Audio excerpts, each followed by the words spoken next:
देश को स्वतंत्रता दिलाने में गांधी जी के योगदान के बहुत से किस्से आपने सुने होंगे, पर क्या आपको गांधी जी की फेवरेट भजन के बारे में पता है, जिसे गांधी जी हर वक्त गुनगुनाते रहते थे और उन्हें वे बेहद पसंद था।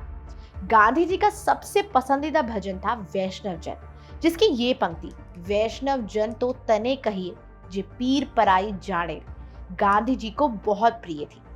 पर क्या आपको पता है कि ये भजन जो गांधी जी को इतना प्रिय था वो किसने लिखा था और उनका इस भजन को लिखने के पीछे कारण क्या था? नहीं ना, तो देखते रहें द कर्मा और बने रहें हमारे साथ। वैष्णव जन, इस मशहूर भजन को गुजरात के कवि संत नरसिंह मेहता ने लिखा था।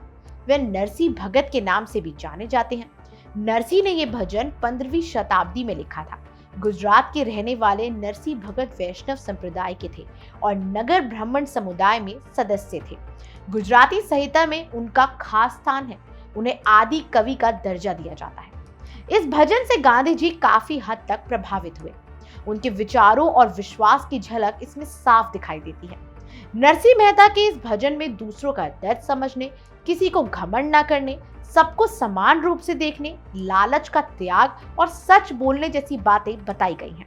और अगर आप गौर से देखेंगे तो सभी विचार गांधी के व्यक्तित्व और आंदोलनों में साफ दिखाई देते हैं।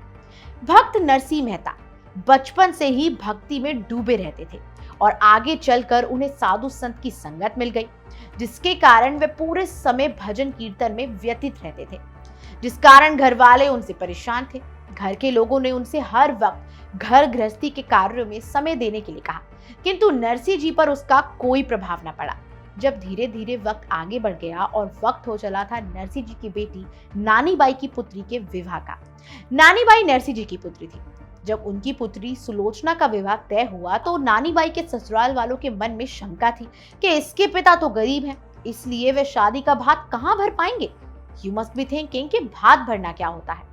दरअसल हिंदू धर्म में जब बहन के बच्चों की शादी होती है तो ननिहाल पक्ष के लोग भात भरी जाती है।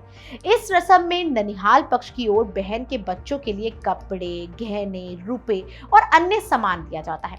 इसमें बहन के ससुराल पक्ष के लोगों के लिए भी कपड़े और जेवरात आदि होते हैं।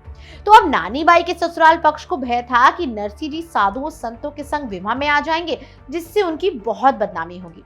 ससुराल वालों ने नरसिंह जी को विवाह में आने से रोकने के लिए भात के सामान में लंबी चौड़ी सूची भेज दी। उन्हें लगा कि इस सूची को देखकर नरसिंह जी स्वयं ही शादी में नहीं आएंगे। जब नरसिंह जी को शादी का निमंत्रण के साथ भात भरने की सूची मिली तो नरसिंह जी काफी दुखी हुए, परंतु श्री कृष्ण के भक्त होने के कारण वे कृष्ण जी पर छोड़कर विश्वास रखकर संतों संग नानी बाई की पुत्री को आशीर्वाद देने पहुंच गए। नरसिंह जी के वहां पहुंचने पर नानी बाई के ससुराल वालों ने उनका अपमान करना शुरू कर दिया। नरसिंह जी काफी दुखी हुए और वह व्यक्तित्व होकर श्री कृष्ण को याद करने लगी। नरसिंह जी की पुत्री नानी बाई पिता की इस व्यथा को देखकर बहुत दुखी हुई और इस कारण आत्महत्या करने दौड़ी चली गई। परंतु तब उन्हें रास्ते में एक बूढ़े साधु मिले, जिन्होंने नानी बाई को रोक दिया और कहा, तुम ये कैसा कदम उठा रही हो पुत्री? तुम चिंता मत करो, कल मैं आपके पिता के साथ स्वयं भात भरने आऊंगा। नानी बाई को ये बात सुन के थोड़ी हैरानी हुई, परंतु वे आत्महत्या करने से रुक गई और संत की बात पर विश्वास कर घर लौट आए। अगले दिन नरसिंह जी संत की टोली और एक सेठ जी के साथ वहां पहुंचे। उनके साथ ऊंट, घोड़ों की लंबी कतार थी, जिन पर बेहिसाब सामान लदा हुआ था।